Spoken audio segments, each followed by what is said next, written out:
Bel bonjour tout le monde, aujourd'hui nous parlons l'Emmentin, Martinique, et Tikini en exposition, STBQ, et puis en ici, Noyambay, Luc Abil, nous qui prend des petits mots, et puis Luc. Bel bonjour Luc Abil. Bonjour, bienvenue dans mon exposition STBQ, donc sous le cadre de Terre d'artistes. Donc c'est une exposition que j'ai donc organisée donc sur la ville du Lamentin et qui se termine aujourd'hui. Donc je vous convie donc à une petite visite donc de mon expo qui démarre donc par ici avec un texte que j'ai écrit donc et mon parcours un petit peu donc résumé sur ma vie.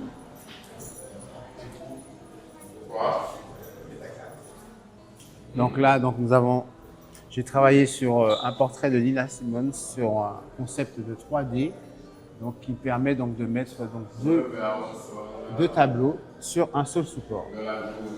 Alors du coup, on vous montre, hein, là nous qui avancé en lait, qui ça cabane. C'est beau, voilà. Non? Nous qui continué et puis Monsieur Kabyle.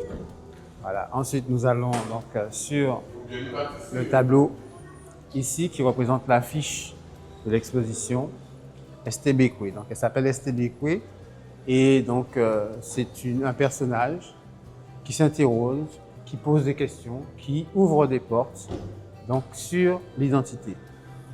Donc, elle est donc accompagnée donc de deux personnages, donc le passé et le futur, et à eux seuls donc organisent une discussion donc concernant justement donc qu'est-ce qu'on est, qu'est-ce qu'on devient, qu'est-ce qu'on va faire pour arranger les choses. Voilà. Très bien. Ensuite, vous avez encore donc des supports en 3D, donc avec deux personnages. Alors, regardez bien ce détail et cette maîtrise, hein, parce que vous avez un objet qui vous amène à finalement, petit à petit, voilà, à deux peintures totalement différentes.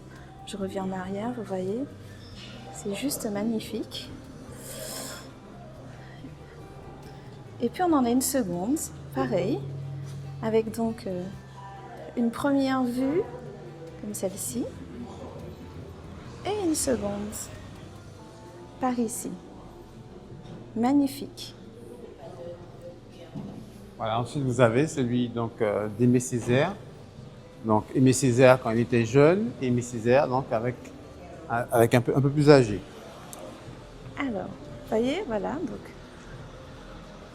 Monsieur Césaire donc âgé, et hop, quand on bouge, il prend un coup de jaune. C'est magique, non? On continue. Nous avons ici donc un tableau qui s'appelle Traces, donc qui représente un petit peu le lâcher prise. Donc c'est vraiment donc quelqu'un qui est en pleine réflexion, qui lâche prise, qui communique avec son intérieur, donc qui se pose des questions à lui-même, qui se ressent. Ensuite, donc là, nous avons une petite vision donc de la ville de Fort-de-France. Donc une petite rue, donc j'ai animé un petit peu à ma façon, qui représente un petit peu donc la vie, la communauté, donc dans une petite rue tranquille de Fort-de-France. Alors, est-ce que vous voyez les détails? Parce que là, vraiment, il y a une multitude de détails. Et c'est vrai qu'on a l'impression d'y être, en fait. On a juste l'impression d'être à Fort-de-France et peut-être d'être une de ces personnes qui se baladent tranquillement. Magnifique.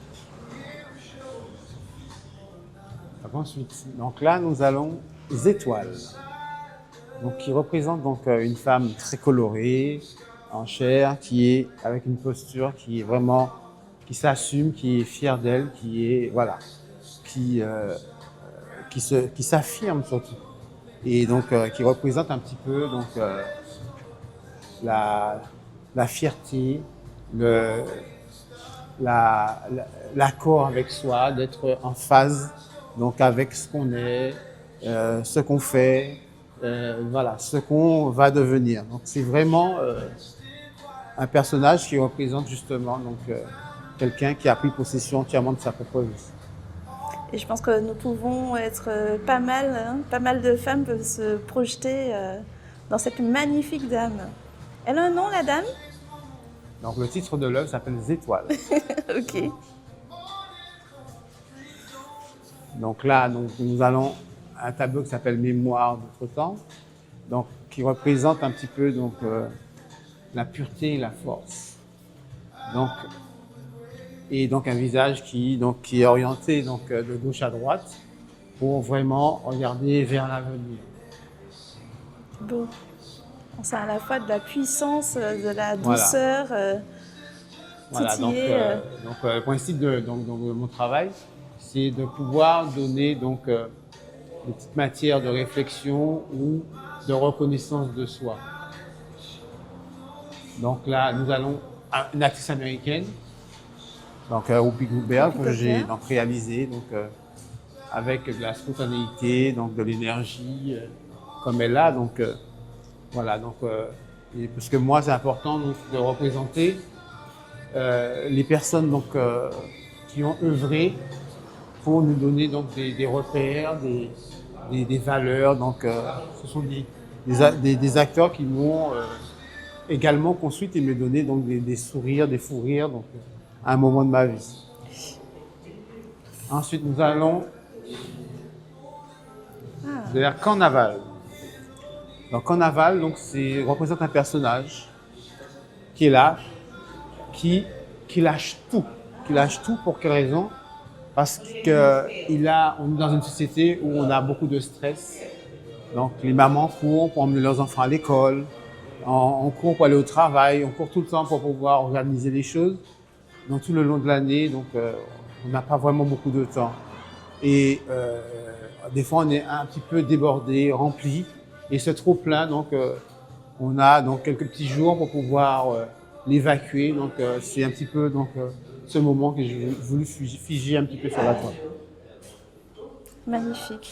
Et c'est vrai qu'on a l'impression de voir un peu les traits de Thiémile. Oui, voilà, c'est ça. Donc toujours avec les traces de nos ancêtres, de ceux qui nous ont donné des repères. Donc là, donc la scène donc de Belay. Donc ça veut dire que après le carnaval, après la réveil, on revient vers ses origines, les vraies valeurs. Donc le son du tambour. Donc tout ce qui est voilà. Donc c'est un recentrage donc de l'énergie tout simplement. Ok. Et cette œuvre s'appelle Limier. Limier. Ensuite, donc, on a une œuvre qui s'appelle Éden. Donc Éden, c'est un ancien cinéma donc, de la ville de Trinité. D'accord. Donc là, donc, j'ai dessiné donc, des ruines. Il y a un personnage qui représente tous les gens du passé. Donc toutes ces personnes qui allaient au cinéma le dimanche, genre des petits films de karaté ou autres. Et donc du coup, là, donc, les ruines donc, s'interrogent. Donc, qu'est-ce qu'on devient, qu'est-ce qu'on va faire aujourd'hui, etc. Donc, tout ce que j'ai fait donc, hier, donc, qu'est-ce que deviennent les ruines d'aujourd'hui? Donc, ce sont des interrogations qu'on se pose donc, sur tout le travail d'une vie, ce qu'on laisse pour les enfants, qu'est-ce qu'on fait? Est-ce qu'on travaille uniquement pour laisser quelque chose de matériel ou d'immatériel? Belle question.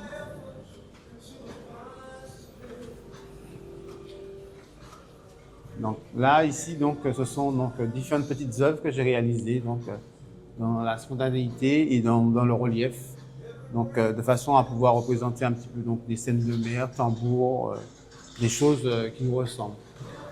Alors, je vais m'approcher pour montrer un peu vraiment la finesse et le relief, parce qu'on parle de relief, mais je pense qu'effectivement, tant qu'on ne le voit pas de très près, vous voyez, là on voit vraiment ce travail de relief effectué, qui est vraiment fin, très très fin, et on se rend compte effectivement du temps et de la technicité qu'il faut pour arriver à un tel résultat en fait. Regardez ce portrait craquelé, magnifique. Vous voyez, on a vraiment un produit fini, mais juste magique. Vous en avez quelques-unes encore de ce côté. Elles sont vraiment magnifiques. Donc ensuite, on a donc ici une yole, donc qui représente pour moi la valeur de la solidarité, donc de l'entraide, et surtout de bien comprendre que c'est ensemble qu'on arrive à faire des choses. On a un objectif commun et chaque personne a un rôle. Et donc chaque personne doit assumer son rôle pour qu'ensemble on arrive à cet objectif. Et pour moi, c'est super important comme leçon de vie. C'est pour ça que l'aïeul, pour moi, c'est quelque chose pour les enfants, pour l'éducation, quelque chose de fondamental. Parfait. Voilà, donc j'ai représenté également donc une deuxième toile donc avec le vif, avec l'origine donc de l'aïeul, avec le pêcheur, tout ça, etc. Ensuite, j'ai inséré donc des mots créoles parce que pour moi aussi c'est important, donc comme direction, raccourci, entrailles, zoile serrée, ce sont des mots créoles qu'il faut mettre en avant parce que pour moi le créole c'est l'âme d'un peuple.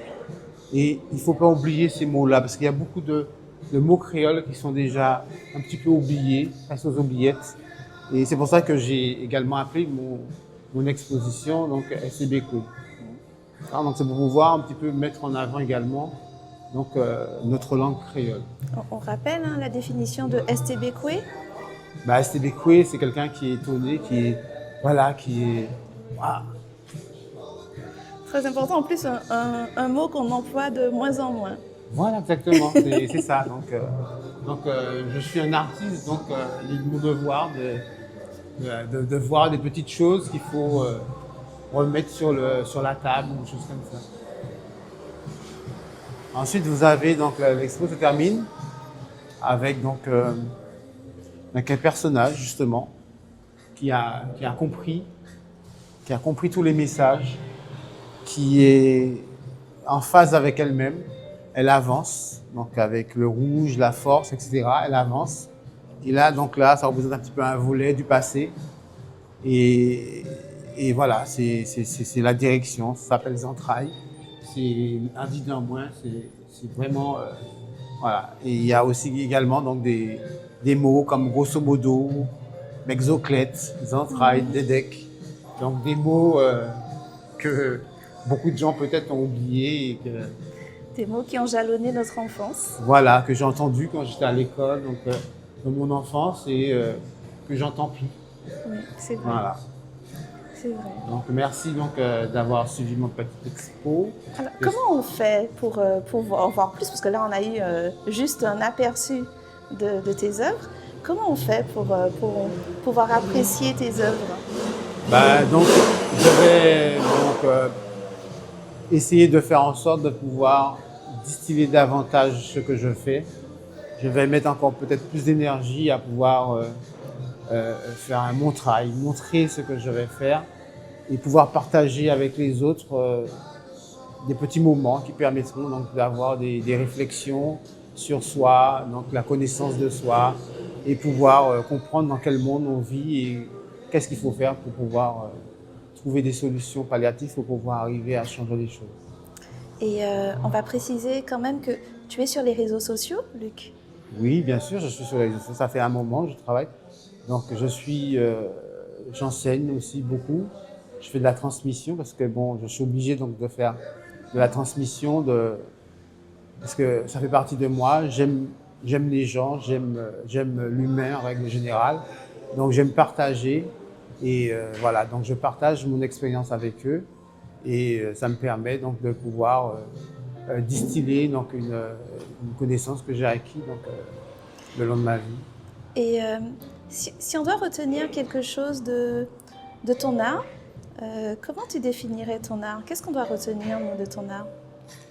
C'est tout simplement du kabbalisme art. C'est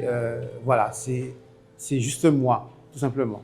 Donc je suis quelqu'un, je suis entier, je suis vrai, je suis là, je suis naturel, m'exprime naturellement, donc je n'ai pas de, voilà, donc je rentre pas dans un style particulier ou de mouvance qu'on a mis en place pour un certain temps, etc. Je suis moi, toujours moi. Alors, on va terminer en rappelant que donc, Luc Kabyle, du coup, il est à la Trinité. On ne va rien dévoiler de secret en disant ça. Qu'on peut voir une partie de tes magnifiques œuvres, notamment sur Facebook. Oui, moi, je On suis en sur prend les plein réseaux les sociaux. yeux. Oui, tout à fait. Voilà. Et est-ce que tu veux ajouter quelque chose d'autre? Donc là, on s'adresse par Téléantilles à toute notre diaspora. Est-ce que tu aurais quelque chose à ajouter, un message à faire passer?